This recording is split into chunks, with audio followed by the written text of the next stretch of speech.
চাই আপনি এখনই এই মুহূর্তে আমাদের যে দাবি দাওয়া আছে সেই দাবি দাওয়াগুলি যদি যৌক্তিক হয় তাহলে অবশ্যই পূর্ণ করবেন। এখানে অযৌক্তিক কোনো দাবি দাওয়া আছে বলে আমি মনে করি না। আমাদের যে দাবিগুলি এই দাবিগুলি জনগণের উপকারের জন্য করা হয়েছে, জনগণের শান্তির জন্য, নিরাপত্তার জন্য, চিকিৎসার জন্য। আমাদের বাংলাদেশের মানুষের 5টি মৌলিক অধিকার: শিক্ষা, চিকিৎসা, বাসস্থান, অন্ন, বস্ত্র। চিকিৎসাবিহীন মানুষ থাকতে পারে না। মানুষ আছে বিধায়িকা রোগ হবে। কাজে এর জন্য বলছি যে দাবিগুলি যৌক্তিক, এই দাবিগুলো অবশ্যই পূরণ করতে হবে। আর একটা কথা বলবো, আমাদের আন্দোলনের জন্য মানুষের দুর্ভোগ না হয় সেদিকে আমাদের খেয়াল রাখতে হবে। আমরা মানুষের কল্যাণে কাজ করি, মানুষের উপকারের জন্য কাজ করি।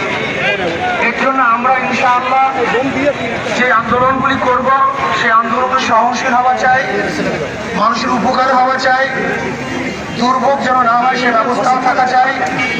এবং যদি কোনো অবস্থাকে আমাদের দাবি দাওয়াগুলি পূরণ না করা হয় তাহলে দক্ষিণ অঞ্চল কিন্তু এমন আন্দোলন সৃষ্টি করবে যে আন্দোলনের মাধ্যমে স্বাস্থ্য উপদেষ্টা পদত্যাগ করতে বাধ্য হবে। এর জন্য আমরা মনে করি আপনার পদত্যাগ দাবির আগে অবশ্যই আপনি আমাদের যৌক্তিক দাবিগুলি পূরণ করবেন।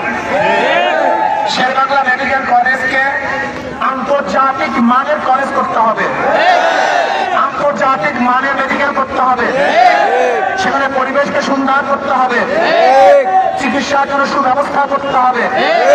গরিব দুঃখী বিভিন্ন মানুষ, ঋষি, কামার, কুমার, জেলে, তাঁতি, মজদুর সবাই যেন, শ্রমিকরা সবাই যেন সুচিকিৎসা পায় সে ব্যবস্থা করতে হবে।